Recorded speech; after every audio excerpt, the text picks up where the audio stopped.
La investigación clínica, digamos que ha representado diferentes retos, como ustedes pudieron ver en la exposición previa con el doctor Anzola, en donde se exploró de manera muy detallada la problemática que existe en la sociedad alrededor de la concepción del reclutamiento y la participación en ensayos clínicos. Esta consideración puede ser tal vez mucho más relevante y tal vez de mayor magnitud en el momento en el que se suelen tener diagnósticos, algunas veces considerados catastróficos, por el compromiso respecto a la supervivencia de los pacientes, como son las enfermedades hemato-oncológicas. Entonces, por esta situación, quisimos adelantar un conversatorio en donde invitamos a personas que tienen como común denominador ser líderes de opinión en el campo de acción que ellos hoy por hoy están, digamos que, ejecutando, que están representando instituciones que le han apostado a la investigación clínica como el motor de superación y de prestación del servicio, apoyándonos y apalancándonos tal vez en que en el cáncer tal vez será de las pocas enfermedades en donde la posibilidad de participar en un ensayo clínico constituye una línea terapéutica o una condición que se puede, digamos que, contemplar en un paciente en algún momento en particular. Definitivamente el cáncer, desde un tiempo relativamente reciente, y con el advenimiento de ayudas diagnósticas y terapéuticas que han, digamos que, logrado tamizarse por esta metodología de los ensayos clínicos, nos han llegado a poner en consideración diferentes datos. Solo para contarles, en el 2012 en el mundo se reportaron 14.1 millones de casos nuevos de cáncer y de estos 8.2 millones de muertes estuvieron relacionados con esta entidad. La Organización Mundial de la Salud, de manera reciente, considera que para el año 2035 en el mundo podrá haber cerca de 25 millones de personas con cáncer y de estos cerca de 15 millones van a presentar, digamos que, muerte por esta enfermedad. Paradójicamente, no son, en los países desarrollados se diagnostica más cáncer, pero realmente la mortalidad se ve de manera mucho más prevalente en los países que se encuentran en vías de desarrollo, y es tal vez esta la situación por la cual en este segundo simposio que hacemos en CAIMED hemos querido entonces invitar a este grupo de expertos para que podamos tener un momento de reflexión alrededor de esta enfermedad que hoy por hoy es un flagelo de salud pública y que pues tiene una magnitud que compromete los diferentes estratos y dominios de la sociedad. Entonces quiero invitar a nuestra mesa de discusión a la doctora Juliana Rodríguez. La doctora Juliana Rodríguez es gineco-oncóloga, actualmente trabaja en la Fundación Santa Fe de Bogotá. Adicionalmente, la doctora Rodríguez tiene una maestría en epidemiología de la Universidad El Rosario en alianza con la Universidad CES en Medellín. La doctora Rodríguez es la coordinadora del Grupo de Investigación Clínica y Epidemiología del Instituto Nacional de Cancerología y allí también se desempeña como la presidente del Comité de Ética e Investigaciones. La doctora Rodríguez también es docente de la Universidad del Bosque y de la Universidad de los Andes y actualmente se desempeña como investigadora y coinvestigadora de diferentes proyectos relacionados con el cáncer ginecológico. Adicionalmente, me gustaría invitar también a nuestro estrado al doctor Leonardo Rojas. El doctor Leonardo Rojas es médico de la Universidad Javeriana, especialista de medicina interna de esta misma institución y posteriormente realizó estudios en oncología clínica en la Universidad Autónoma de México, en el Instituto Nacional de Cancerología de México. Posteriormente, el doctor Rojas estudió la maestría de epidemiología clínica de la Universidad Javeriana y actualmente se desempeña como coordinador del Grupo de Oncología clínica de la Clínica Colsanitas, institución que recientemente digamos que recibió cerca de 7 reconocimientos en la gestión integral de los pacientes con patologías oncológicas. Adicionalmente, el doctor Rojas también se desempeña como docente de oncología clínica de la Fundación Universitaria Sanitas y de la Universidad El Bosque. El doctor Rojas cuenta con más de 50 artículos publicados en revistas nacionales e internacionales y ha recibido diferentes, digamos que premios, dentro de los cuales vale la pena destacar el premio a investigador joven del American Cancer Society Oncology Foundation. Y por último cierra este bloque el doctor Rolando Humberto Martínez Cordero, que es médico de la Universidad de Caldas, internista y hematólogo de la Universidad Nacional de Colombia. Se desempeñó como director del Servicio de Hematología y Trasplante de Médula Ósea del Instituto Nacional de Cancerología y actualmente se encuentra realizando su fellowship en mieloma y enfermedades relacionadas en el Princess Margaret Cancer Center con la Universidad de Toronto en Canadá. El doctor Rolando Humberto Martínez es el fundador del Grupo de Investigación en Mieloma Múltiple Colombiano y pertenece a la Asociación Colombiana de Hematología y Oncología. Entonces, con esta, digamos que pequeña introducción, existen, digamos que diferentes aspectos a considerar dentro de el abordaje integral que deberíamos hacer a los pacientes con patologías oncológicas. Y uno tal vez de los determinantes que pudiera llegar a modificar los desenlaces respecto a supervivencia libre de progresión y supervivencia global sería el diagnóstico temprano en patologías oncológicas. Entonces, desde el punto de vista de la investigación clínica, tal vez de qué forma la investigación clínica pudiera llegar a generar una mejoría en la oportunidad del diagnóstico de los pacientes con enfermedades oncológicas. Me gustaría que empezara la doctora Juliana. Bueno, buenas tardes a todos. Leonardo, muchas gracias por la invitación. Todos sabemos que el cáncer es una patología de alto impacto, cerca de 19 millones de casos según datos Lobocan 2020, con 9 millones de muertes en el mundo.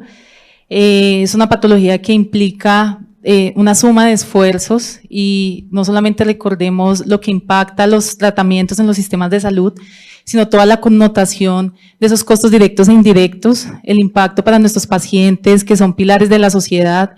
Yo soy ginecóloga oncóloga y siempre hago énfasis en todas mis charlas, las mujeres somos el eje productivo de la sociedad. Y definitivamente una de las opciones y una de las alternativas que tienen estas pacientes en escenarios tan adversos, donde tenemos manejos estándar, pero también tenemos tecnología e innovación que se les puede ir ofreciendo para impactar en su resultado oncológico, pues definitivamente hace necesario que nos involucremos día a día en la investigación clínica.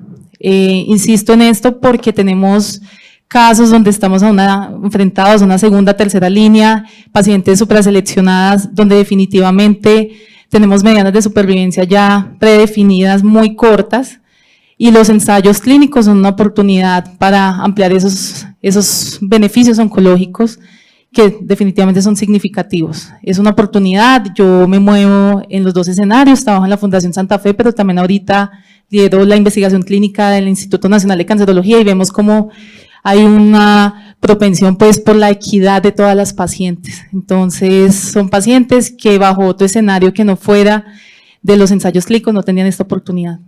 Entonces pues definitivamente creo que es un pilar y debemos trabajar por esto. Muchas gracias, doctora. Doctor Rojas, y bajo su percepción y como líder del grupo de oncología de una organización tan importante como lo es la organización Keralty, ¿cómo la investigación clínica pudiera llegar a mejorar los desenlaces de oportunidad del diagnóstico de pacientes con enfermedades oncológicas? Pues digamos que, de acuerdo con la doctora, más o menos las 2/3 partes de los tumores se pueden o prevenir o diagnosticar a tiempo. Solo 1/3 parte, digamos que sería una enfermedad en la que desafortunadamente no tenemos una intervención que permita o prevenirlo o diagnosticarlo con mayor oportunidad. La investigación en el país está, la investigación en oncología en el país está muy, digamos, puesta sobre la enfermedad avanzada, sobre la enfermedad ya que ha progresado a los tratamientos estándar usualmente, y no tanto sobre la enfermedad temprana, ni tampoco sobre las actividades de tamización o diagnóstico temprano. Por otro lado, el país desafortunadamente como país invierte muy poco en investigación. La OMS recomienda más o menos invertir el 2% del Producto Interno Bruto en investigación, desarrollo de ciencia. Colombia invierte el 0.16%, es el 9º país en América Latina en este ranking. Lo puntea Brasil con 1% de su Producto Interno Bruto invertido en investigación, lo cual pues denota que estamos bien quedados en términos de fomento de la investigación. Y en cáncer conocemos muy poco de la información, digamos, básica. Hay algunos esfuerzos individuales de caracterización, por ejemplo, de genómica de la enfermedad o de cuáles son nuestros rasgos, digamos, de los genes que predisponen al cáncer para nuestra población. Hay alguna información interesante que se conoce en cáncer de pulmón, en cáncer de colon, pero son esfuerzos todavía muy aislados. Y en general en el campo, por ejemplo, diagnóstico temprano, pues estamos obviamente muy por abajo de lo que, pues, de lo que en el mundo se hace. Y pues la investigación sería un mecanismo por el cual pudiéramos acceder de pronto a metodologías de tamización nuevas que se estén probando en el mundo o que se estén intentando implementar. Voy a poner un ejemplo solamente por mencionar algo. En el cáncer de pulmón, hoy en día se acepta el TAC de tórax de baja dosis en una población seleccionada como una manera de tamizar el cáncer de pulmón y diagnosticarlo de forma temprana, para lo cual no existe todavía ni centros ni especialistas que puedan hacer una correcta interpretación de ese estudio. Quizás si pudiéramos participar en estudios clínicos tendríamos la oportunidad de acceder a ese entrenamiento y a esa forma, digamos, sistemática de hacerlo, y quizás y partir de allí para una implementación. Por ejemplo, en cáncer de colon hay pues técnicas cada vez, digamos, en investigación nuevas, determinación de ADN, materia fecal, ADN tumoral, bueno, en fin, una serie de métodos de diagnóstico temprano en los que si participáramos en estudios clínicos pudiéramos acceder y pues tener experiencia. Y, en fin, una serie de técnicas que cada vez son más, digamos, más sofisticadas y más mínimamente invasivas de diagnóstico temprano, en el que obviamente pues participar nos daría un margen pues de aprendizaje y de beneficio obviamente también para los pacientes. Muchas gracias, doctor. En el área de la hematología sí que es difícil pensar en digamos que especie de profilaxis del cáncer, porque todos sabemos que hay algunas enfermedades que definitivamente no se pueden prevenir, pero ¿de qué manera la investigación clínica pudiera llegar a favorecer que exista un diagnóstico más temprano para los pacientes con enfermedades hematológicas específicamente, doctor Martínez? Bueno, muchísimas gracias por la invitación, doctor Leonardo, y gracias a todos por la asistencia a este importante evento. Bueno, digamos que la pregunta es supremamente interesante y de pronto retomando un poquito de lo que han comentado, aclarar un poco un par de cosas desde el punto de vista de la hematoncología y de la investigación. Básicamente hay cosas que ya existen, cosas que ya se inventaron, cosas que ya se sabe cómo funcionan. Y el atraso que nosotros tenemos tal vez en el país o como sociedad en términos de implementación, y no solamente en Colombia, sino en toda Latinoamérica, que es un reto enorme, es saber cómo podemos tener acceso a eso que ya existe, a eso que tenemos que digamos, adaptar a nuestro contexto, a nuestros presupuestos, a nuestro contexto económico, que es un reto, que eso está, a mi modo de ver, por fuera de la investigación.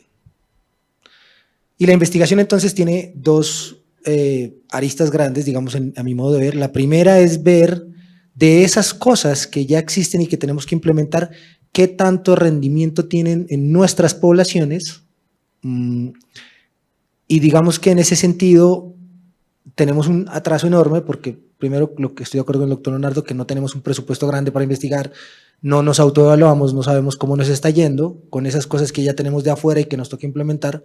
Y la otra, en la que todavía tenemos aún más atraso, es en sacar cosas de aquí hacia afuera, mostrar cosas de aquí hacia afuera. En otros países, por ejemplo, cuando uno pregunta o cuando uno va como colombiano a otros lados, a la persona que más conocen quizás por fuera es al doctor Hakim, ¿cierto? El doctor de la válvula de Hakim, porque es una persona que implementó algo que se utiliza en muchas partes del mundo, ¿cierto? Y esa es, digamos, un poco la connotación de lo que no hemos hecho, en lo que nosotros no estamos haciendo, y es sacar cosas de aquí hacia afuera. Entonces tenemos dos cosas. Primero, cosas que están ya, digamos, implementadas, que nos toca como sociedad saber cómo implementamos acá, estudiar qué pasa con eso, ¿cierto? Pero además, en tema de investigación, qué pasa aquí, para poder, o sea, es decir, hacer investigación aquí para poderla sacar y mostrarla al mundo. Ahora, en la pregunta que usted hace, básicamente, en el cáncer hay 4 importantes fases que uno tiene que tener siempre en mente, y es la prevención, el diagnóstico temprano, el tratamiento, la rehabilitación y el cuidado paliativo. Entonces, en hemato-oncología, difícilmente nosotros podríamos hacer prevención, más que por allá, digamos, algunas de las cosas que previenen globalmente cosas que generalmente producen cáncer, como el tabaquismo, etcétera, pero hay los linfomas, por ejemplo, las leucemias pueden llegar en una persona absolutamente atlética y deportista, o sea, es decir, no hay forma de prevenirlas muchas veces. En términos de diagnóstico temprano, tenemos un problema. ¿Por qué? Porque muchas veces no tenemos unidades en donde se pueda hacer este tipo de diagnósticos. Cuando hicimos el estudio Mi Mente, en el que participó Leonardo también, desde el grupo colombiano de mieloma, lo que nos dimos cuenta es que donde se diagnostica el mieloma es donde hay unidades para diagnosticar el mieloma, no donde debería haber más mieloma. Es mucho más frecuente en la población afroamericana. Por tanto, deberíamos encontrar algunas regiones en donde la enfermedad es más incidente y prevalente. Eso no pasa. Pasa que la enfermedad es incidente, digamos de alguna manera, en donde se puede diagnosticar. Llámese Bogotá, Antioquia, Valle del Cauca, Barranquilla, donde hay unidades de hematología. Entonces, el diagnóstico se limita a donde hay la oportunidad de diagnosticar. Un reto enorme también. En términos de tratamiento, nos faltan cosas que ya existen, aprobaciones. Una tarea enorme que tenemos es actualizar de pronto un poco la normatividad del INVIMA, ¿cierto? O la normatividad que lleve a aprobar nuevos medicamentos que tengan impacto en términos de supervivencia libre de progresión y supervivencia global. Cuando uno habla con algunas personas que están encargadas del tema regulatorio de medicamentos, siempre le dicen, no, es que no hay un estudio fase 3 que muestre eso. Pues es que hay unos diseños que también sirven para eso. Y en términos del cuidado paliativo, pues también tenemos algunas cosas, digamos, importantes en las que tenemos que impactar. Entonces, digamos que tenemos que tener estas dos aristas. Primero, qué es lo que ya existe y tenemos que implementar, ver cómo nos está yendo, autoevaluarnos. Y de segundo, es hacer cosas aquí para mostrarlas hacia afuera. Por ejemplo, ¿qué hace el grupo de la doctora Gobrial en Boston en mieloma múltiple? Si bien es cierto, usted sabe que el mieloma no se puede prevenir, ellos están intentando hacer un estudio de prevalencia de gamapatía monoclonal de significado incierto, que es un precursor del mieloma. Y la siguiente fase sería entonces saber si nosotros tratamos en la fase de un caso de mieloma smoldering la posibilidad de que no se desarrolle un mieloma posteriormente y eso tenga un impacto, que sería algo como más o menos como una prevención del mieloma. Pero estamos lejos de eso y nos tenemos que poner en la tarea de formar grupos que se vuelvan expertos en diferentes focos para generar una investigación de impacto nacional, local, regional, que sea visible hacia afuera. De acuerdo, muy interesante cada una de las apreciaciones que hemos podido ver aquí de nuestro panel de expertos. Concatenando cada uno de esos, digamos que componentes que nos acaban de mencionar, lo que uno debe considerar es que la investigación definitivamente no es sencillo y por el contrario se torna bastante complejo. tal vez los ejercicios individuales de investigación tienen más posibilidades de fracasar que si un trabajo de investigación se puede llegar a realizar en redes. En vista de que tenemos acá personas que están en el escenario público, privado e internacional, quisiera que nos contaran cuál es su experiencia y la forma en cómo idealmente se podrían llegar a ver estos frutos de trabajos cooperativos. Bueno, Leonardo, algo muy importante, porque en investigación definitivamente el enfoque primero multidisciplinario y esas redes colaborativas son fundamentales. ¿Qué pasa, por ejemplo, en cáncer ginecológico? Vemos una patología que nos impacta acá, como es el cáncer cervical. Tenemos una carga de enfermedad importantísima, tenemos los pacientes, pero no tenemos esa infraestructura tan sólida de investigación como la tienen en otros países. Y tenemos incluso experiencia en la vacuna contra VPH, participamos con mujeres colombianas en el estudio más grande que ahorita, histerectomía radical y cáncer cervical, nos aliamos con el MD Anderson. Un colega fue coinvestigador y de hecho fue el segundo autor de esa publicación que está en el New England Journal, que nos cambió un estándar de práctica y que definitivamente no se hubiera podido lograr con esfuerzos individuales y solamente gestados desde Colombia. A veces tenemos una concepción que no la quiero demeritar, es interesante también, y es, pues somos colaborativos, entonces nos mandan las invitaciones a los clinical trial, participamos, ya dije, pues aportan a los pacientes, pero no está haciendo un poco más allá. Y definitivamente, pues lo que tú dices, la unión, mirar cómo sumamos esfuerzos, es definitivamente necesario. En el Instituto Nacional de Cancerología tuvimos una experiencia muy interesante. Desde el 2012 hubo un acercamiento con SUOC, que es una red pues, vinculada de investigación de cáncer, como ustedes conocen, con NCI, y donde definitivamente hay la necesidad premiante. Ustedes saben que en Estados Unidos cada vez más tenemos representatividad latina, y para ellos es un esfuerzo, hicieron un capítulo específico que se llama SLAI Latinoamérica, donde están involucrando pacientes de nuestra región. Tenemos todo el apoyo de infraestructura, estuvimos recientemente en un congreso de investigación mundial, y todo el esfuerzo, ellos nos dicen, les apoyamos, les damos soporte, les enseñamos cómo investigar, les damos recursos, pero sigamos trabajando aliados. Entonces, definitivamente es fundamental esas redes formales, pero también se hacen algunas redes informales, por ejemplo, en cáncer ginecológico, que es mi área, tenemos redes internacionales con instituciones como el MD Anderson, como el INCAN de México, INEN de Perú, el italiano de Argentina, bueno, y esto genera definitivamente un impacto y una participación fundamental, que al final redunda no en lo que tú dices, pues la representatividad, el autor, salir en el artículo, eso no es lo que finalmente buscamos, es el impacto que vamos a lograr involucrando a nuestras pacientes y pudiendo pues extrapolar esos resultados para darles un mejor impacto oncológico, que es la razón de todo. Muchas gracias, doctora. Sí, definitivamente. Los esfuerzos individuales o institucionales serían insuficientes y realmente rara vez logran un impacto significativo. Desafortunadamente, por nuestra idiosincrasia, pues no es fácil hacer grupos colaborativos colombianos, digamos que cada institución y a veces cada persona defiende un interés especial o una necesidad especial digamos, de destacarse o en fin, y eso limita mucho digamos, el trabajo colaborativo. Hay, como menciona la doctora, varios esfuerzos, algunos han logrado frutos interesantes, por ejemplo, hay un grupo colaborativo, digamos, de cierta manera informal, o no, bueno, sí, que nació como una idea informal, un cáncer de pulmón, que ha logrado pues destacarse en América Latina, ha hecho, digamos, un grupo grande con Perú, con México, con Argentina, y han logrado juntar experiencias y juntar también resultados, digamos, de su práctica y hacerse visible en el mundo, y han logrado, pues, o sea, ha logrado publicaciones pues, en revistas muy importantes, pero más allá de la publicación, pues, como mencionaba el doctor Martínez, pues, visibilización también, y obviamente eso pues es, como regiones y como países, es bastante importante. Creo que la mayoría de muchos centros en el mundo están interesados en participar o en buscar la participación de población latina pues en los estudios en general. Desafortunadamente todavía sigue siendo muy baja. De los estudios, más o menos apenas el 4% de los estudios clínicos están en América Latina. Los estudios clínicos, quiero decir, de medicamentos que se están probando. apenas el 4%, una gran proporción se la lleva a Brasil, seguido de México y Argentina, una proporción mucho más baja a nosotros.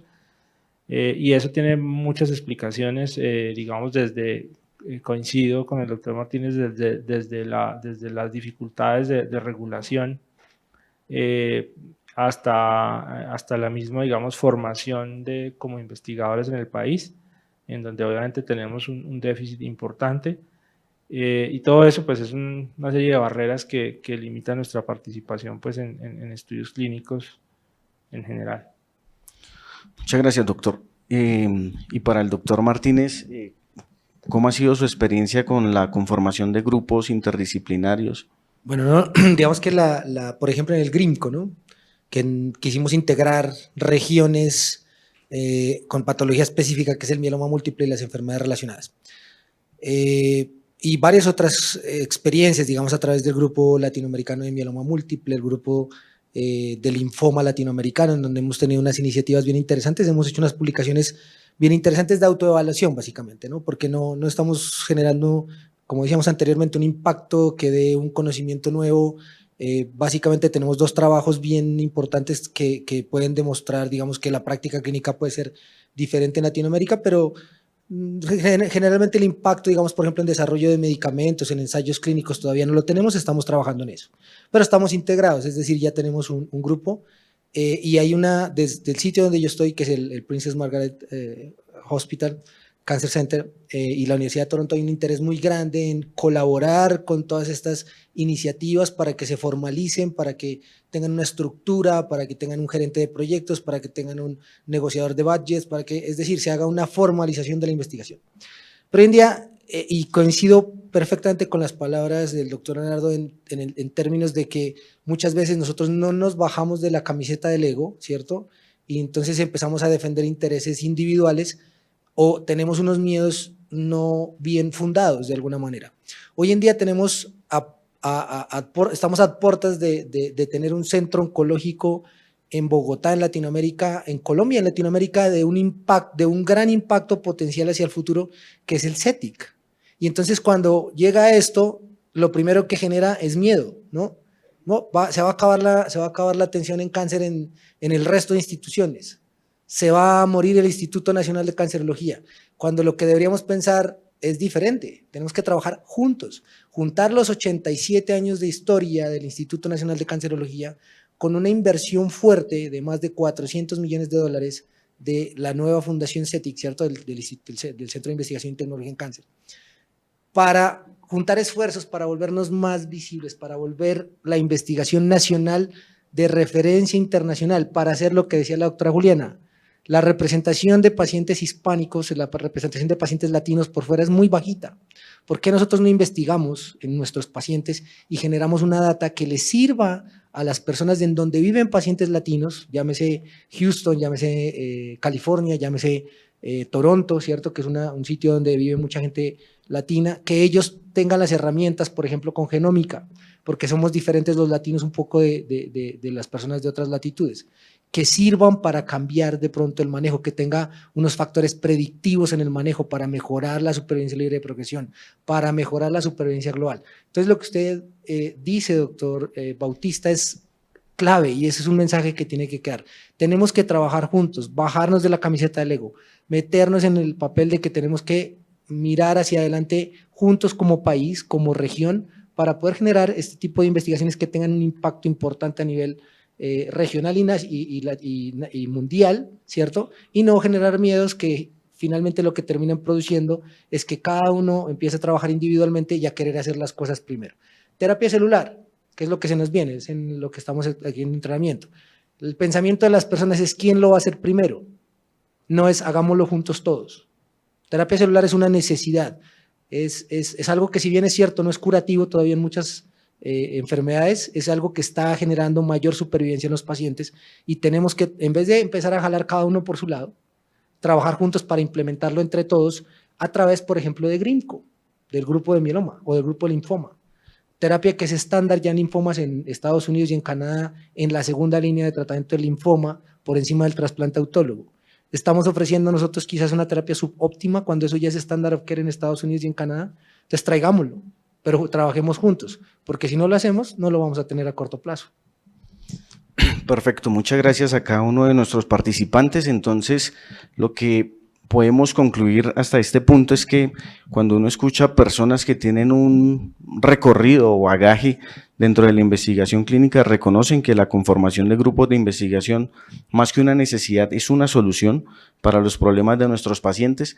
Pero el problema está cuando uno está tratando de formarse como investigador, y pues yo recientemente terminé el Fellow de Hematología, y uno empieza a pasar sus protocolos de investigación y empieza a encontrarse con algunas situaciones como que el comité de ética responde de manera tardía, a veces inoportuna, los trabajos que uno empieza a pasar.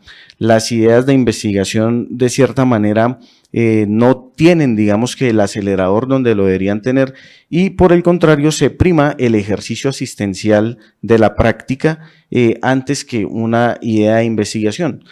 En ese orden de ideas, desde el punto de vista gerencial, ¿cómo se le podría exigir a los actores de nuestro sistema de salud, que son, digamos, que las EPS y las IPS, que en algún momento prioricen y abran de pronto un poco más cada una de estas barreras que se han llegado a presentar a las personas que hemos querido, digamos que, adentrarnos en este camino de la investigación clínica, no solamente con el reporte de casos, sino con en algún momento la posibilidad de tener ensayos clínicos iniciados por nosotros mismos, claro, con el patrocinio de algunas, digamos que casas farmacéuticas, pero en donde realmente uno puede, digamos que, llegar a controlar las condiciones que hacen o que llegan a disminuir el potencial de seriedad y transparencia de una investigación clínica.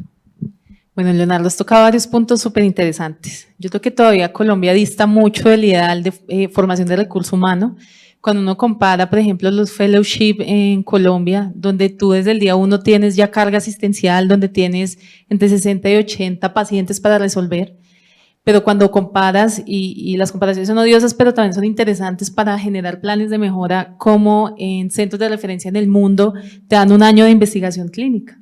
Entonces, el fellow llega, genera sus competencias en epidemiología, estadística, ya tiene de base, incluso son fellow más largos. Entonces, por ejemplo, un fellowship aquí dura 2 años, hay fellowship de 3 y 4 años en diferentes áreas, donde tú ya tienes consolidado que tu estudio de formación va a ser un ensayo clínico, pero acá donde el requisito tienes que graduar y hacer un ensayo clínico en 2 años, todos los que estamos acá que sabemos es casi imposible, ¿sí? Incluso en cáncer, pues que los desenlaces son tan largos. Entonces, pues la investigación clínica es una inversión, es una necesidad, y es fundamental que los actores que lideran las instituciones educativas, las IPS y demás, pues entiendan esa dimensión. Empecemos por ahí. También pienso que una barrera importante, y digamos que ha sido muy interesante el ejercicio desde el punto de vista clínico como especialista, pero además como epidemióloga, ahora coordinando ya los procesos, a veces se generan más trámites que soluciones. Entonces, si tú no haces un acompañamiento continuo al investigador desde el día 1, le explicas la facilidad de los procesos, necesitamos que los investigadores se sienten a pensar en vacíos del conocimiento, no a llenar un XRPM, ingresar a la plataforma, entender cómo diligencia un formato, y en ese sentido pues tenemos que trabajar también. Por último, lo del comité de ética, el doctor Humberto, colega también, y de hecho es mi past president en el comité de ética del Instituto Nacional de Cancerología, empezó a generar una idea muy interesante, y es esa dinamización de los procesos. Definitivamente también cuando uno ve las necesidades, por ejemplo, de los patrocinadores de la industria, donde te piden evaluaciones de estos ensayos clínicos, aprobaciones pues muy expeditas o muy rápidas, pues todavía distamos bastante. Y en ese sentido empezamos un trabajo haciendo comités de expedito, generamos unos tipos de estudio, entonces evaluaciones de sin riesgo, riesgo mínimo, y un grupo más grande para las evaluaciones de riesgo mayor al mínimo. Bueno, y diferentes como necesidades que fuimos vislumbrando como clínicos, y también pues ya desde la parte administrativa, porque es que son 2 esferas y 2 aristas que debemos entender en el sistema, si no, no va a funcionar. Podemos tener gente muy brillante con maravillosas ideas, pero si hay trabas administrativas, de recursos y demás, pues no se va a desarrollar la investigación adecuadamente. Entonces tenemos que articularlos. Y en ese sentido hemos logrado pues bastantes cambios, el incentivo que debe dársele a las personas que participan en la investigación. otra cosa que distamos bastante, entonces no hay tiempos protegidos, a veces no hay ese estímulo monetario, no hay tampoco un esfuerzo por formar las personas que vayan a esos centros.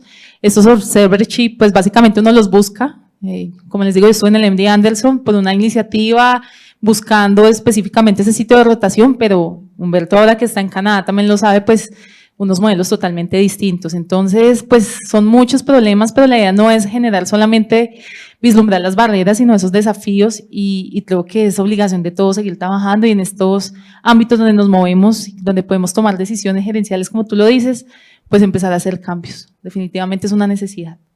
De acuerdo, es que yo siento que en este momento en el que uno está haciendo ya su especialidad, puede tener la opción de que tenga un poco más de eco y escucha los conceptos que uno pueda llegar a tener. Entonces, por eso es tan importante como tu opinión al respecto. Doc.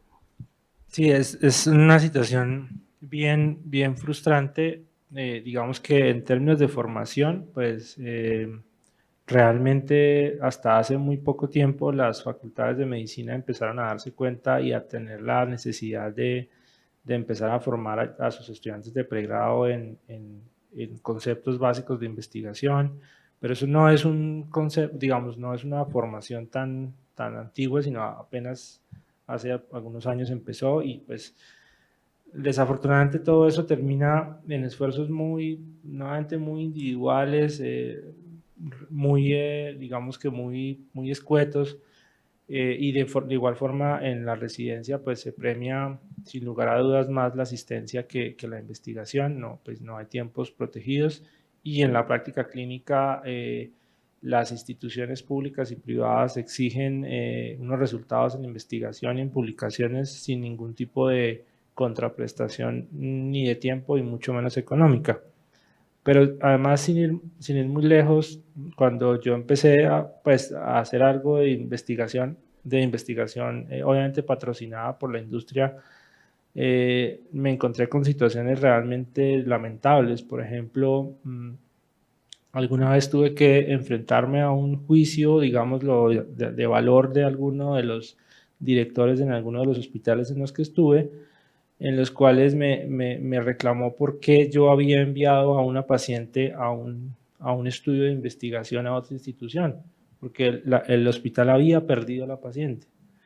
Y eso, yo dije, pero no entiendo, si en las guías de manejo de esta enfermedad, tuve que sacar las guías de manejo y decirle, mire doctor, es que aquí en la guía de manejo institucional dice que en este punto de la enfermedad la mejor opción del paciente es un estudio clínico.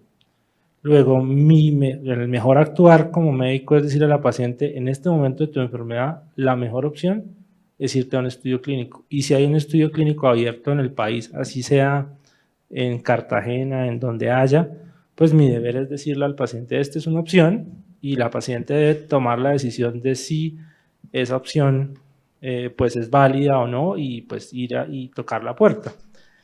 Entonces, para mí eso fue frustrante, pues porque yo decía, pero no entiendo si estoy actuando bien como médico, pues por qué razón hay esa cuestión. Y la otra que cuando yo empecé ya de este lado también, explicarle a un asegurador que un paciente está en un estudio de investigación es una cosa muy compleja y muchas veces se pone en juicio si eso le va a representar al asegurador un costo adicional, porque ellos se imaginan que eso va a terminar en un costo, porque es una introducción de un medicamento futuro, por ejemplo, y tuve que tomar el ejemplo en cáncer de pulmón y explicarles que lo que, por ejemplo, se ahorraría en costos un asegurador que logre meter al menos el 1% de su población de cáncer de pulmón en un estudio clínico sería casi lo mismo que se gasta en todos los demás pacientes,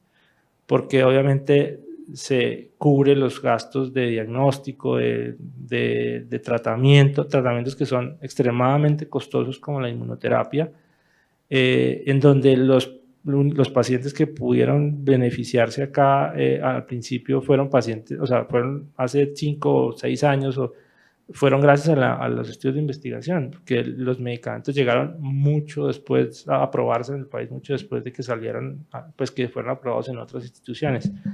Ahora, como mencionaba el doctor Martínez, pues las terapias celulares son terapias extremadamente costosas, muy efectivas, pero muy costosas, que serían inaccesibles para nosotros en términos de costos y que la única manera sería promover la realización de estudios clínicos para tener acceso, para poder beneficiar al menos a una población. La meta es que, por ejemplo, tuviéramos por lo menos una tasa de inclusión en estudios clínicos al menos del 5% de nuestra población. Cuando yo llegué a un centro como Sanitas, había un estudio clínico que había incluido 2 pacientes en cáncer de pulmón, en una población que hoy, por ejemplo, es pues, o sea, una población gigantesca de casi, solamente en Bogotá, casi 14.000 pacientes con diagnóstico de cáncer, de solamente esa población de un asegurador, digamos, fuera pues, de todos los demás. Entonces, pues generar conciencia en nuestros directivos y pues las personas que coordinan eso también me parece muy importante. Y en las entidades regulatorias definitivamente los tiempos del INVIMA para aprobación de estudios son ridículamente demorados. Eso nos resta competitividad absoluta. Nosotros tenemos usualmente el tercio de tiempo que tienen los demás países para incluir pacientes, es decir, cuando el estudio abre le pasan una factibilidad, le dicen no, tiene 18 meses para reclutar pacientes. Hay que tener en cuenta que son 6 meses realmente, entonces uno tiene que reducir los números y ajustar los números proyectándose a que el INVIMA mientras se aprueba y todo eso pues no va a ocurrir. Nuestros centros también tienen responsabilidades porque a veces la demora en el INVIMA también es la demora del centro que no ha hecho el trámite y pues hasta que no estén activos todos los centros a veces no se abre. Y curiosamente, por ejemplo, en el país quizás el centro que tiene más éxito en oncología en términos de dinámica es el IMAT.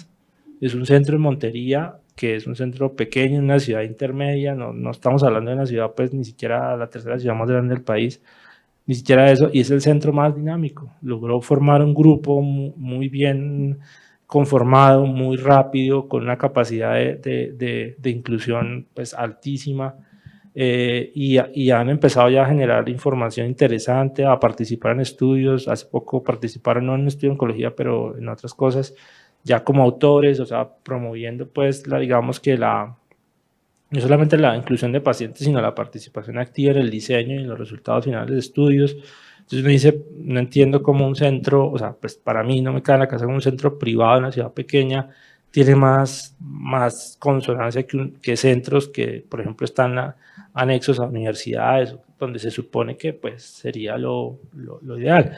Pero existe a mi modo de ver, una visión demasiado, digamos, suspicaz y casi que, sí, suspicaz respecto al interés de la industria farmacéutica y que obviamente es entendible, digamos que uno entiende los miedos y demás, pero es demasiado, o sea, es demasiado prevenible, o sea, demasiado quisquilloso con ese tema y siempre está la suspicacia de qué querrá la industria, cuál será el objetivo oscuro, y en vez de trabajar pues digamos que aprovechar esos recursos para crecer. La mayoría de centros del mundo empezaron con participación en estudios clínicos, fueron ganando recursos económicos y después empezaron a hacer investigación propia, pero aquí queremos hacer investigación propia sin recursos, entonces pues eso es pues imposible así.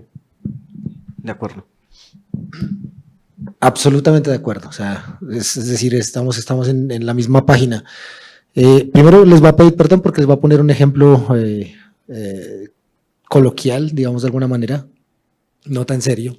Cuando era pequeño, un circo bastante humilde, digamos, llegó como al barrio donde yo vivía, y la persona que, digamos, era la única persona como que manejaba todo el circo, ¿no? Entonces él era el payaso, era el que vendía las crispetas, era el que domaba a los leones, y entonces mi mamá le decía a mi mamá, me da mucha pena ese circo, porque él tiene que hacer todo, tiene que vender las crispetas, coger las boletas, es decir, él es el que hace todo, y yo quisiera ayudarle, le decía yo a mi mamá.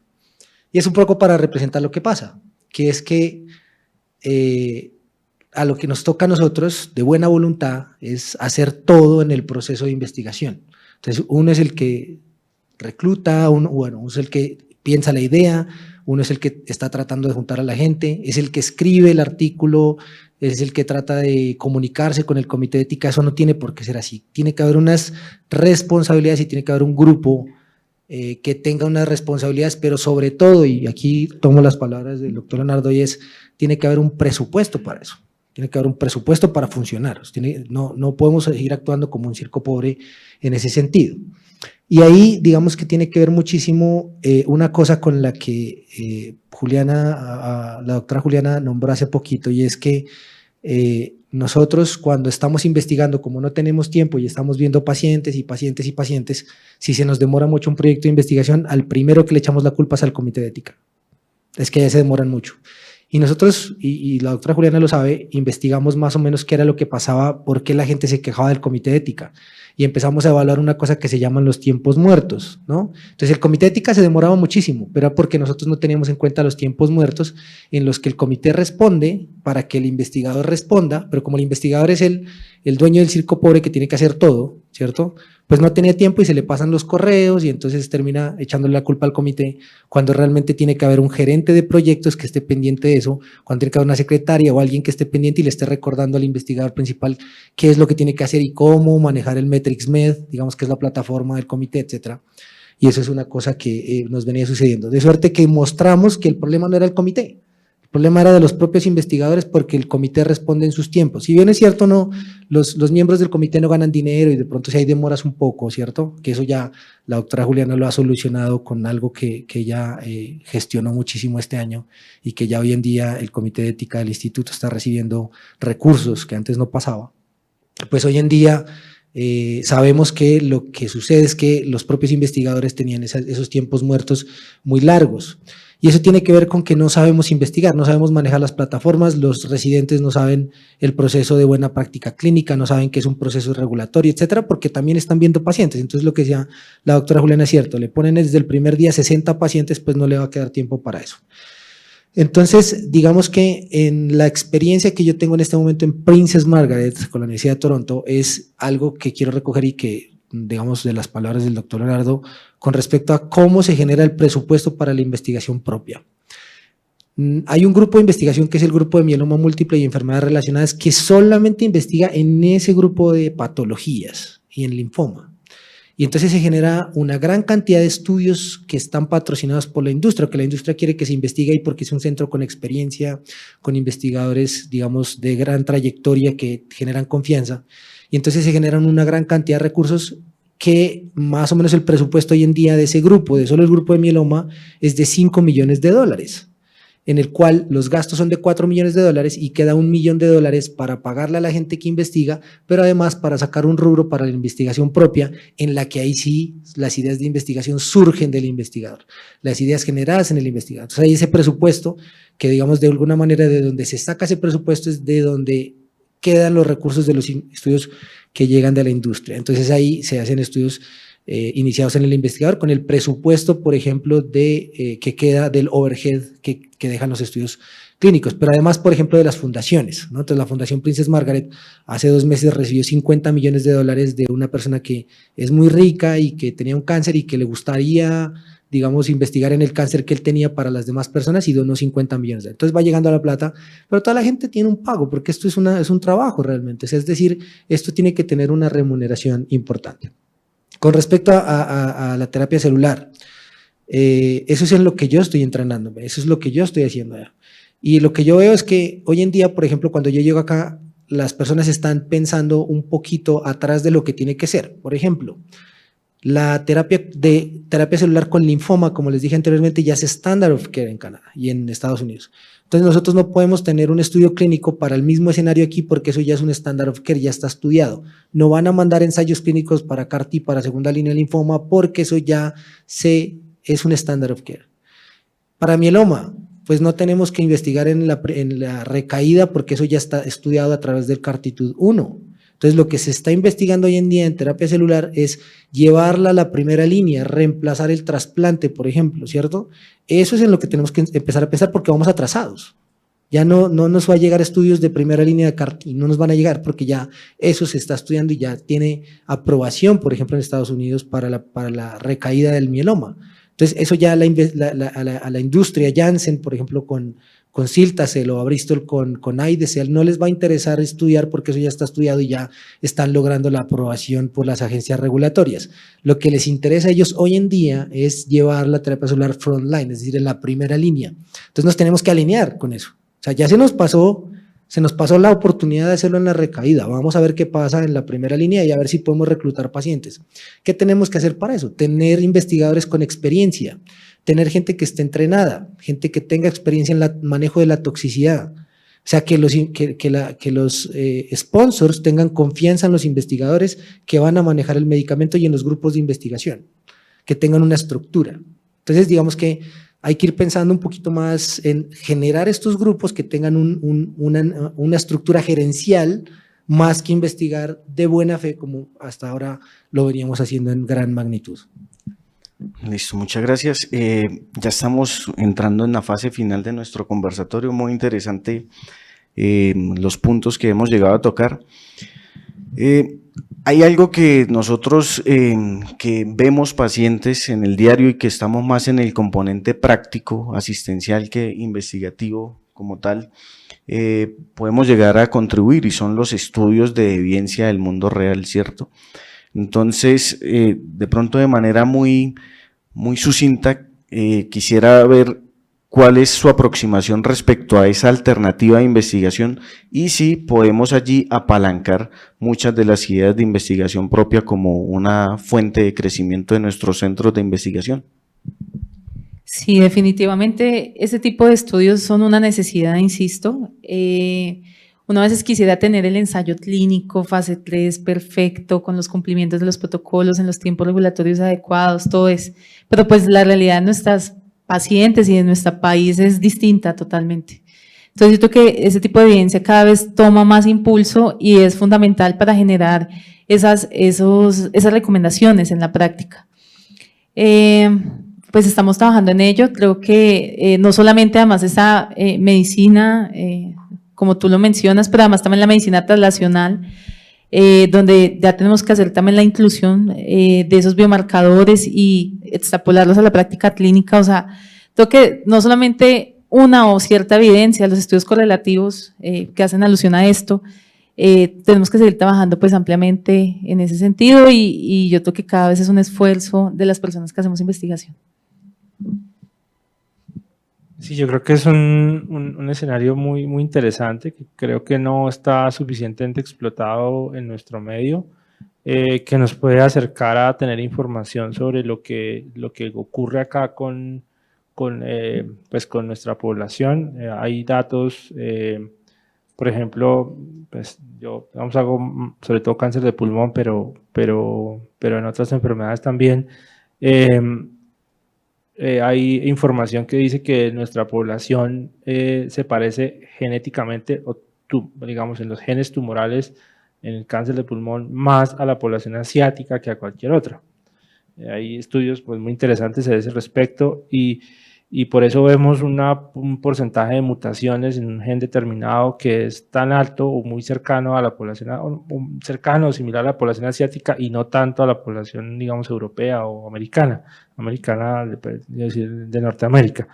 Entonces, información como esa, pues solo la podríamos conocer si hiciéramos investigación o viéramos cuál es el comportamiento de las respuestas de los tratamientos en inmunoterapia. Es claro que la respuesta se ve influenciada por situaciones, por ejemplo, la microbiota. Entonces, claramente nuestras bacterias intestinales no son iguales a las bacterias intestinales de un europeo o de un asiático o de otra persona. Claramente serán diferentes y habrá factores de la dieta, factores propios que harán que respondamos mejor o peor a X medicamento.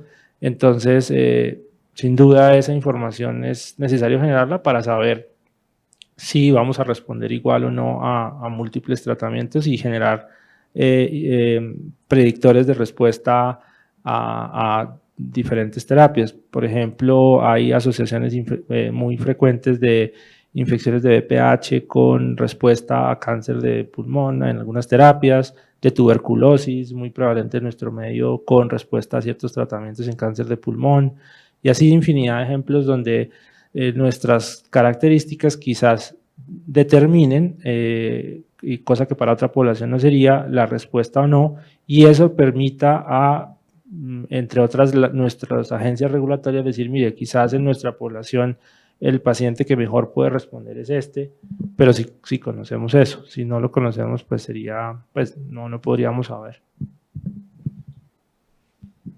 En investigación existen dos grupos de estudios, los estudios explicatorios y los estudios pragmáticos. Los estudios explicatorios tienen una gran validez interna. Los estudios explicatorios son estudios que se realizan en situaciones controladas, generalmente son estudios fase 1, fase 2 o fase 3. En los fase 3, por ejemplo, en donde existe un grupo contrafactual en el que la diferencia entre los dos grupos básicamente es la intervención, ¿cierto? Pero son situaciones controladas, ECOG bajito, a veces los investigadores tratan de enrolar pacientes con el mejor pronóstico, etc.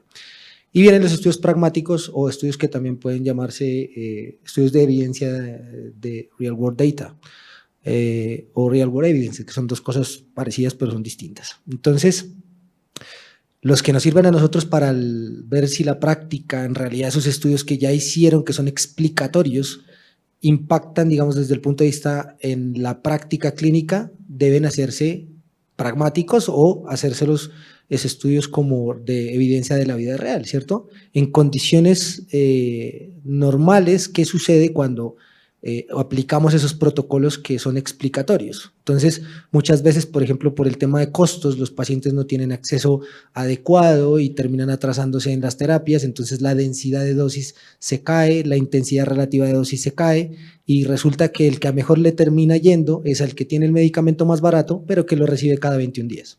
Entonces, en los estudios de vida real le va mejor al más barato que al que en el estudio explicatorio le fue mejor, porque el estudio explicatorio, digamos, nos muestra que una molécula que puede ser costosa en nuestro contexto tiene menor probabilidad de aprobación y menor probabilidad de recibirla de una manera continua, soportando la intensidad o la densidad de dosis. Entonces, esos estudios son muy necesarios y no son difíciles. Realmente, digamos, de alguna manera es solamente registrar qué sucede en nuestra práctica real. Háblese de mieloma, linfoma, vamos a utilizar este protocolo a estos pacientes y a estos pacientes, pero tenemos que hacerlo de manera prospectiva, o sea, no cuando ya suceden las cosas y mirar hacia atrás, sino vamos a registrar a este paciente qué va a pasar de aquí en adelante cuando lo metemos en este o en este tratamiento, que vamos a comparar estas dos cosas, pero con una práctica clínica cotidiana. Es muy interesante, me parece que los ensayos pragmáticos hoy en día deben ser una necesidad, o sea, son una necesidad y deben ser una realidad en nuestros centros de investigación. Y pues por supuesto que necesitamos el presupuesto también para realizarlos, porque estos no solamente son estudios, digamos, que sean baratos o que sean económicos, sí necesitan su presupuesto un poco menor, pero son más fáciles y pues son más asequibles, pero sí es necesario, es decir, sobre todo para lo regulatorio, porque muchas veces, por ejemplo, el NICE tiene mucho en cuenta los estudios de evidencia de la vida real para probar moléculas, ¿cierto? Hay otras, por ejemplo, el Health Canada también toma mucho en cuenta la evidencia de la vida real. Un poco más, digamos, otras agencias son un poco más flexibles, ¿no? Y las van aprobando desde fase 1 o fase 2.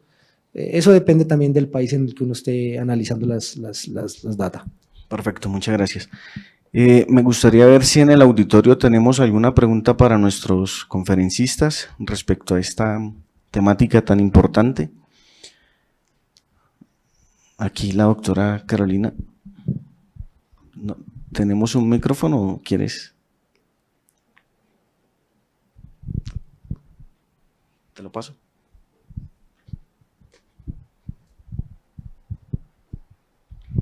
Bueno, doctores, excelente el conversatorio, muchísimas gracias. Analizando muchos de los puntos de los que ustedes nos hablan de la dificultad que existe para poder avanzar en toda esta investigación, yo quisiera de pronto como plantear el tema de si a veces intrahospitalariamente hacer este tipo de proyectos suele ser tan difícil, porque en algunos momentos las instituciones hospitalarias o los IPS no se plantean algo así como tercerizar la investigación, obviamente siendo haciendo una colaboración, digamos, con un sitio que tiene la infraestructura que le va a permitir superar esas barreras que tiene en el momento de la atención hospitalaria, teniendo un personal que se puede dedicar a eso, a ayudarle a potenciar toda su parte de investigación, pero lo que uno sí ve en el día a día de las instituciones hospitalarias es que hay como una barrera a ese tipo de alianzas. Entonces quisiera conocer su opinión y de pronto si lo ven como una posibilidad o como un reto hacia el futuro. Muchas gracias. Bueno, si quieres comienzo. Pues realmente ese es el modelo, lo que tú estás planteando es el modelo de la Clínica Mayo y del Princess Margaret, así como tú lo estás planteando. Es un grupo externo que se vincula a la institución, que hace la negociación de budgets independiente, ¿cierto? Que habla con la industria de manera independiente, que además tiene una connotación bien interesante, y es que la comunicación, digamos, en la investigación tiene que hacerse entre personas que conozcan la enfermedad. Cuando una empresa farmacéutica manda factibilidades directamente a los hospitales, la persona que generalmente recibe las factibilidades no tiene, digamos, como el conocimiento. Entonces, a la persona que planteamos potencialmente ser el investigador principal, la factibilidad le termina llegando un mes después. Eso, digamos, a mí me parece que la prefactibilidad es donde los estudios deben generarse. Y la prefactibilidad es estos grupos independientes que finalmente lo que tienen que hacer es tener un grupo gerenciado, digamos de alguna manera, ¿no? Tener un gerente de proyectos, un negociador de budgets, un analista financiero, porque muchas veces termina uno perdiendo plata como grupo de investigación por no hacer un buen análisis financiero en términos de, por ejemplo, la PFS, ¿no? Entonces, dice, ¿cuánto nos vamos a gastar en cada paciente? ¿Cuál es la PFS estimada de un mieloma múltiple en tercera línea? 1 año. Y resulta que los pacientes no tienen una PFS de 1 año, sino de 2 años. Entonces, suena feo, pero si no calculamos bien, nos podemos gastar mucha plata en una PFS mal calculada para un estudio, ¿no? Entonces, esa experticia la tiene que tener el grupo focal en una patología específica, en un grupo de patologías. No la tiene la institución realmente, ¿cierto? Y lo que tiene, para mi modo de ver, como es el modelo de Mayo y de Princess Margaret, es este grupo gerenciado paga un overhead a la institución para que pueda investigar dentro de esa institución. Normalmente los overheads son del 25 al 30%, entonces solamente, y las cuentas son independientes por proyecto, ¿no? Entonces, por ejemplo, vamos a hacer un estudio, voy a poner un ejemplo, vamos a estudiar el CAR-T de Cilta-Cel en Princess Margaret. Vamos a tratar de ver qué tantos pacientes tenemos. Quien hace la negociación es el grupo independiente, dice que es factible el estudio, tiene que obviamente anclarse a la institución, dice que se puede hacer el estudio, este grupo genera el análisis financiero, los budgets, toda la cosa, y cuando ya se negocia, este grupo lo que hace es pagarle un overhead de un 25-30%, ¿cierto? Que la misma institución administra para cuando se necesiten estudios iniciados en el investigador. Pero quien está manejando todo el proceso porque conoce la patología, porque sabe cuáles son las preguntas de investigación que hay que hacer, es un grupo independiente, que es más o menos lo que tú estás diciendo, como una tercerización. Así no se llama ya, es otra cosa, ¿no? Pero es un grupo independiente que se ancla a la institución. Y esos grupos independientes son grupos expertos en patologías específicas. O sea, no puedes tener un grupo de cáncer porque necesitas tener investigadores que conozcan la enfermedad y las preguntas de investigación. Entonces, a mi modo de ver, es el modelo ideal. Pues hay otros modelos, por supuesto, pero a mi modo de ver son un poco menos efectivos. De acuerdo, creo que es el modelo ideal. Yo veo a las instituciones todavía muy preocupadas por lo mismo, muchos, digamos, celos económicos, celos de figuración. No lo ven como un gana-gana.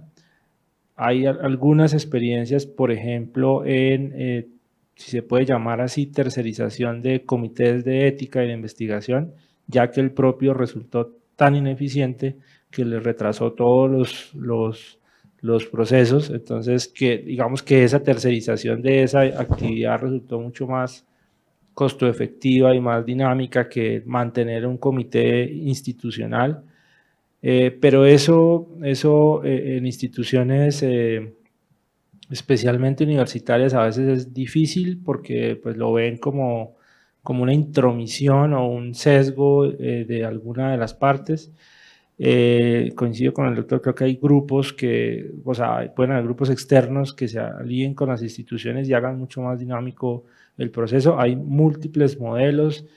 En España hay sin número de ejemplos en donde estos centros forman spin-off, por ejemplo, con diferentes hospitales y hacen una serie de convenios, digámoslo así, o de modelos en los donde ganan todos y donde sobre todo los tiempos se reducen enormemente. Yo creo que ese sería el ideal, pero lo veo lejano en el país precisamente creo que por nuestra propia idiosincrasia hace que sea muy difícil esa parte.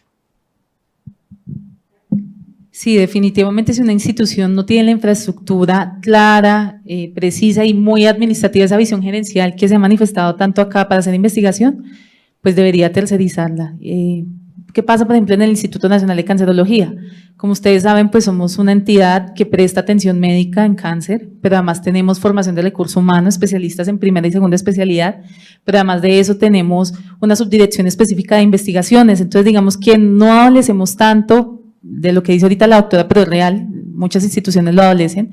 Tenemos talento humano específico para asignaciones específicas en investigación, entonces hay soporte administrativo, soporte metodológico, está el clínico experto pensando, y eso que a pesar de que tenemos todo el talento humano, adolecemos de esa articulación. Entonces hemos trabajado fuertemente en poder integrar todos los actores. Pero si tú, insisto, no tienes un modelo donde garantices que va a tener un buen funcionamiento todas esas líneas, pues no vas a poder sacar investigación adelante, por más que tengas pacientes, gente talentosa. Si no somos equipos, pues no vamos a lograrlo. Y algo también que quiero hacer acá publicidad y es esa colaboración nacional. ¿Qué está haciendo, por ejemplo, el Instituto Nacional de Cancerología? Y ahí hago la cuña. Tenemos una red nacional de investigación en cáncer, se hizo como un relanzamiento este año, en donde hablamos con las instituciones del país expertas. Entonces, si Valle del Lili tiene una idoneidad en cierto tema específico, pero además está la Fundación Santa Fe, instituciones públicas y privadas, por supuesto. Hacemos alianzas estratégicas donde podemos hacer pues investigación de impacto, participar en convocatorias nacionales, hacer programas, políticas públicas. En ese sentido, pues tenemos que trabajar en equipo. Perfecto. No, tranquilo, doctor. Pues muchas gracias a cada uno de nuestros… tenemos una pregunta con el doctor Rosso. No sé si alguien, o si quiere a capela, doctor.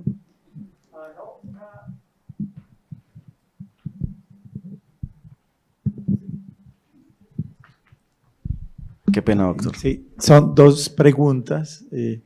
La primera es la experiencia de el Instituto de Cancerología con su registro institucional, de los pocos hospitales que tiene un registro hospitalario de cáncer, o sea, que nos comentara lo bueno, lo malo y lo feo, y si sí sirve que los hospitales, otros hospitales, hagan estos registros hospitalarios.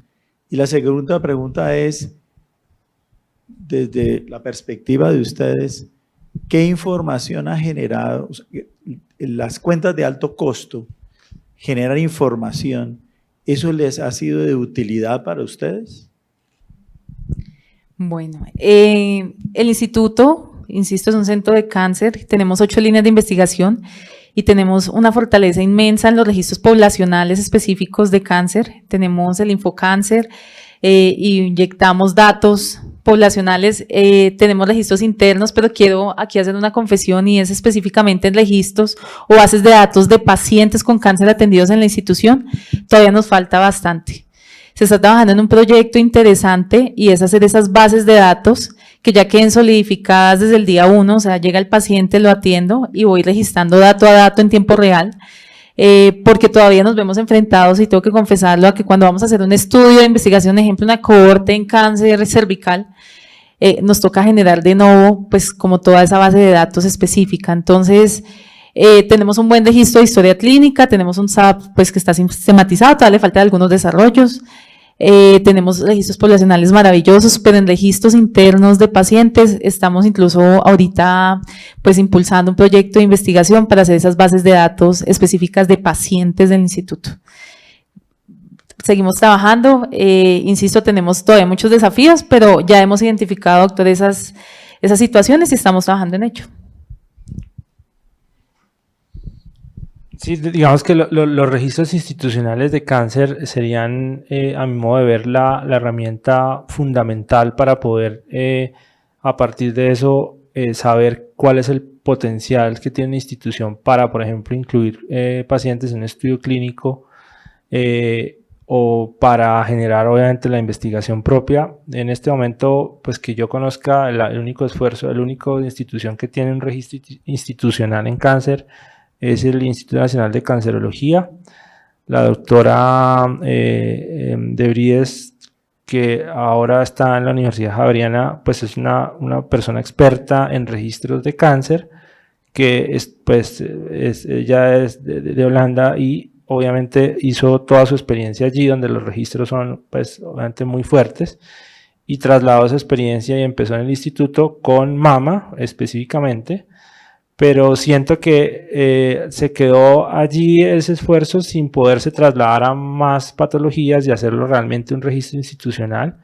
Los registros institucionales de cáncer se parecen a los registros poblacionales, no tienen una especificidad, digamos, en cada tumor, en cada característica del tumor, sino más global, pero tienen la capacidad de abarcar la totalidad de población y ese es su objetivo.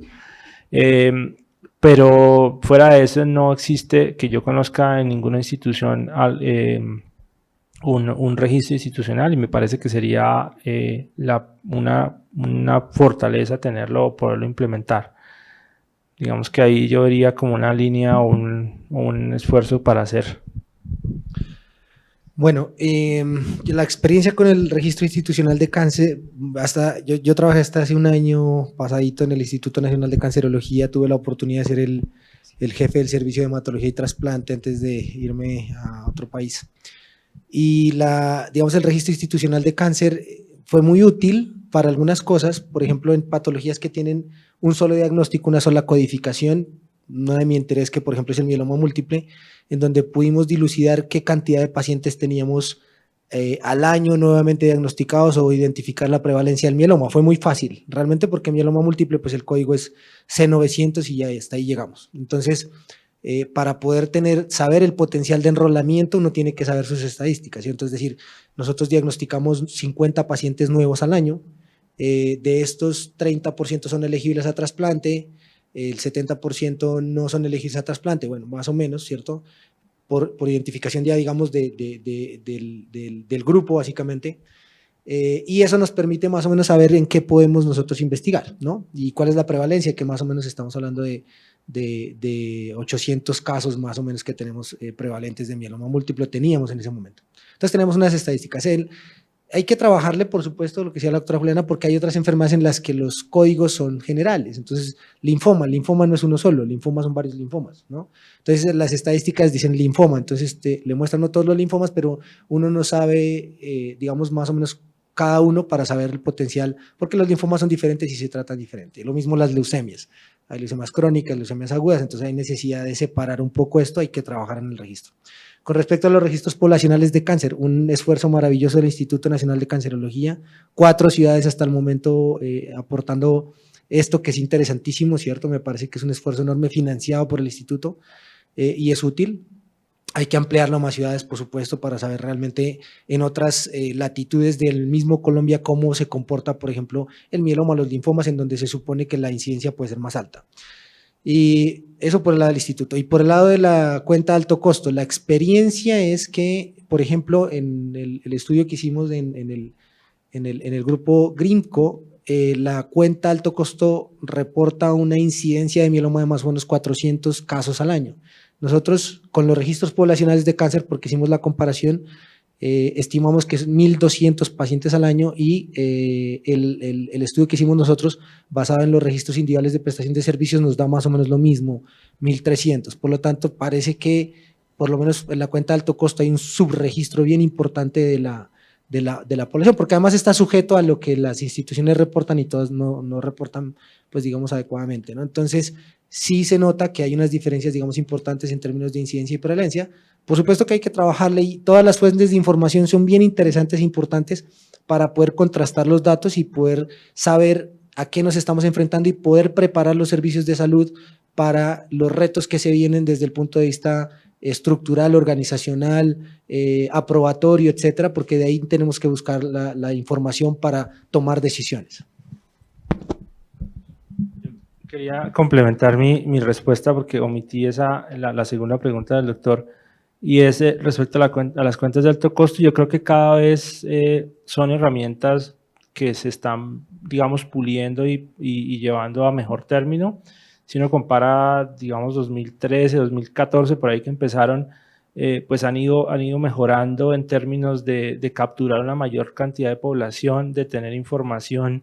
Ya no solamente, digamos, los indicadores principales son oportunidades en general, oportunidades de tratamiento, etcétera, y eso ha permitido pues generar evaluaciones propias, planes de mejora institucionales respecto a esa información. Ha generado una sana competencia, digamos, entre aseguradores, entre prestadores para tener unos mejores resultados, y ahora el gobierno pues le ha metido implicaciones económicas, es decir, premios o castigos por el comportamiento que esto tenga. Entonces creo que en la medida que eso se ha incentivado, ha hecho que también esos registros mejoren. Obviamente todavía falta pulirlos muchísimo. Alguna vez hicimos algunas comparaciones entre registros poblacionales y registros de cuenta de alto costo, y claramente, como dice el doctor Martínez, existen diferencias importantes, especialmente para el régimen subsidiado, en donde el registro obviamente es claramente deficiente. Los regímenes especiales también tienen un gran subregistro, pero en la medida que estos sitios, estas entidades empiecen a pulir los resultados, creo que allí habría una fuente interesante, a mi modo de ver. Es una fuente pues además pública, que se puede consultar, que se puede analizar. Me parece que ahí puede haber una oportunidad importante de mejora. Hace poco, bueno, hace ya un año y algo, le pusieron un sistema, pues digamos un sistema en línea, ya no es un Excel que se manda a un sitio, sino un sistema en línea, y creo que por ahí me parece a mí que hay una buena línea de trabajo que creo que puede ser interesante. Perfecto, doctor. Muchas gracias.